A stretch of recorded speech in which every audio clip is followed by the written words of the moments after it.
Welcome back. This is Grishma Tamang, and today we'll be talking about bliss, the unconditioned state, and how to hold on to it or get back to it. In my last video, we talked about the bliss being our natural state, that it is always there, it just needs to be uncovered. It's buried with a lot of our conditions. So this video and this topic will be talking about what are these conditions, how did they happen, and how can we slowly, bit by bit, slowly but surely, we can get rid of these conditions or dissolve these conditions, so then we can uncover the unconditional bliss, the unconditioned state, which is always within us. Okay, so first thing we need to understand is ourselves. That's the first thing we need to know. So yes, we have this form. It's a human being, and what does it have? It has, of course, our body, but it has the mind, and it has a very sophisticated nervous system. Okay? This nervous system is designed for us to live, to survive, and of course through our evolution, our long period of time, we've refined this this nervous system so then we can survive. From our ancestors back into the jungle, we're fighting for survivals, to now in the modern day, the nervous system has been refined, has been tuned, but unfortunately it hasn't been totally integrated with our current society at the moment. So as you all know, that all the stress, all the fear, all these things, we feel it because the nervous system is trying to help us. It's trying to help us so we can survive. So it does what it thinks is best. Unfortunately, it just doesn't know that we're in a modern city with a roof over our head, and we don't need to be in that hostile environment anymore. Of course, if you were in a hostile environment, then that's a different story, and that will definitely help you along the way. But currently, for most of us, and I'm grateful that we're in this position where we can feel safer for majority of the time.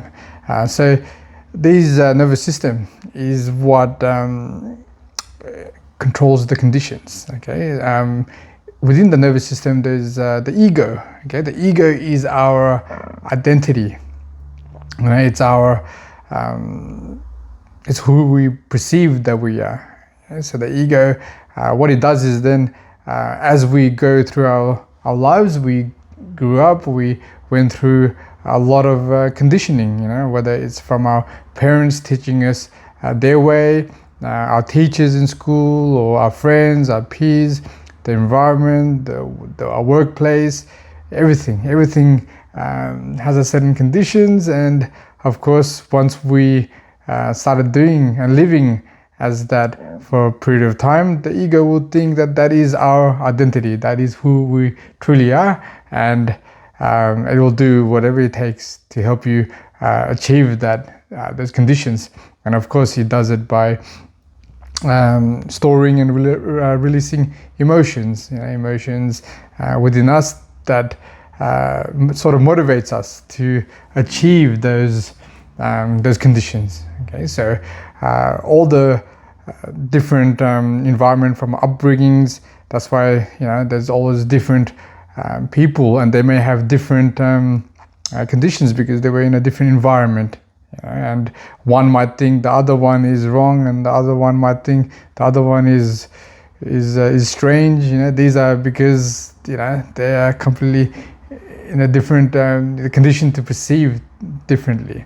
Okay? So the ego perceives the reality. So the perceiving part is quite interesting because perceive is what actually creates those conditions. Yeah? So right from the very beginning, when we arise, we're at that unconditioned state. Hence we feel that unconditional bliss, because that is the state of that level. Let's call that consciousness frequency. Okay, so at that time it's the highest. Where the consciousness frequency is at a high level, then you're at that state. So you're having that as the ultimate, that end goal. Let's move backwards. So what moves that consciousness frequency lower? Okay, and these are the conditions. So the conditions that we have, such as we need to be something, or we need to excel at something, or we think that red is better than blue, or blue is better than yellow, white is better than, like all these so-called conditions sets our perception.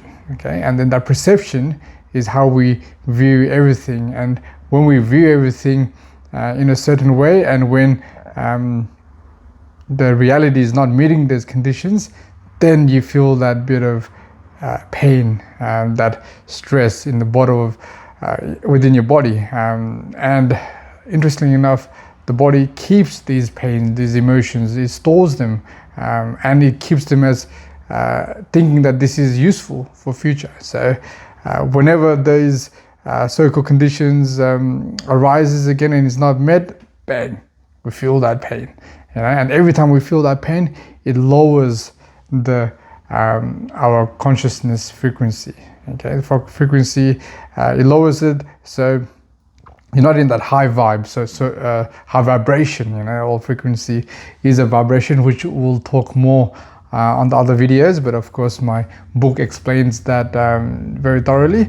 But once that consciousness frequency is lower, then we are identified as in that frequency, and that's our perception has changed. So example would be if your frequency, consciousness frequency was quite low, you'll be inclined for survival, and that's pretty much one of the only things that you really see everything as survival. A little bit more, could be still low, but a little bit more could be, fear of failing, or judgment, or society things, which it's all based on our consciousness frequency, and that gives us that perception of and what we see around. So in other words, we are identified with that level of consciousness, and we've all been there where one time, we're feeling like top of the world, it feels great, and you see the world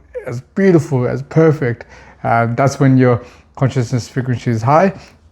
And then there's times when you just feel defeated, and you feel like everyone's watching you, and everyone hates you, and you see everything as enemies. And see, that's because our consciousness frequency is lower, and because of the conditions that we hold on to, our relationship with them, our identity, that is who we are. So these are the things are lowered, and of course, if you're living your life in a lower frequency, then it's going to be hard. It's going to be very hard. But the great thing is that our natural state is that high frequency level. At that state where you feel that unconditional bliss. So that is our natural state. It's just these so-called conditions that we've set upon us throughout our time, and these are hard to get rid of, because once we live in that way for a certain period of time, it becomes like as if that is natural. Our bodies, our minds, they get it's like a habit that it gets used to it, it gets fixed to it, and then when that happens, how do you get out of it? You got to break that habit. It's very tough, with all addictions or anything. It just, it's tough. I can feel, the ones that are still trapped in this. It's hard, but there is a way we can get out of this. And of course, having that awakening experience will definitely help. Something that we'll discuss in our other other topics, but that understanding, awareness and your true nature, who you truly are, that really helps to really feel complete, because it's hard, because when we living in that lower frequency, because everything is it's our way of living, and it's I understand it's very hard, and it feels like you are separated from everything, like you are it's me against them, and there's a separation, and this separation in my path that I've realized is this separation is the illusion. We are really not separated from anything. We are all one. We are all arising from the same source. Whether you want to call that source, God, or the absolute, or anything, the one, anything, that you're comfortable with. But the source is where we, all arise from. And over time, from our upbringing, our lives, we've conditioned ourselves to be in a certain way.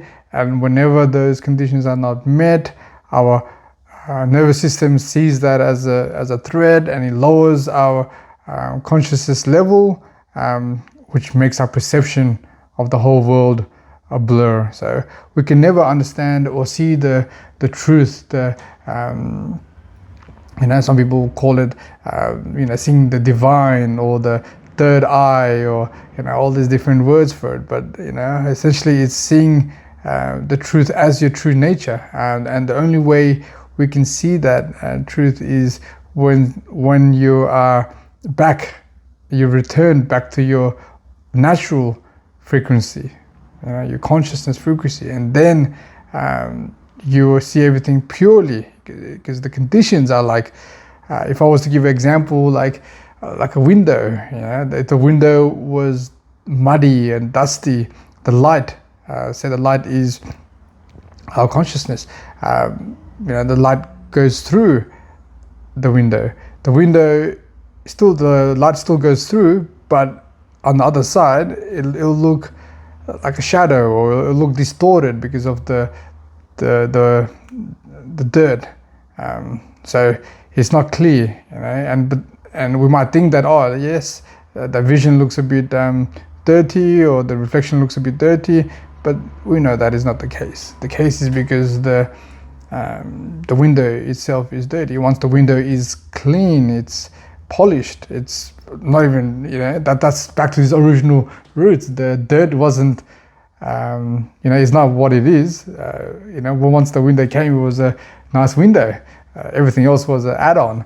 But once that's clear, then it lights through, and you see a perfectly pure, just a light coming through, no distortions. So these a lot of illusions, and it's all based on energy, which I'll very privileged to explain that more in detail in the next videos. But for now, please just rest on the fact that yes, we might be living in a lower frequency at times, and it's very painful, but that is not our real state. The state will eventually return to. Everything else is the condition. So the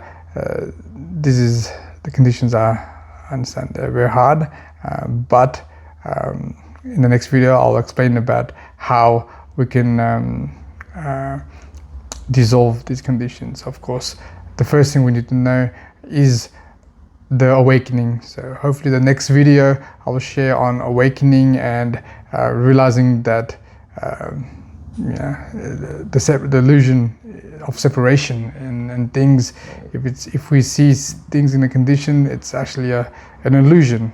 Okay, so hopefully this will bring some light into your path as well. Of course, I'm more than happy to your comments or emails if you like, and we can I'm more than happy to guide and explain and clarify more if required.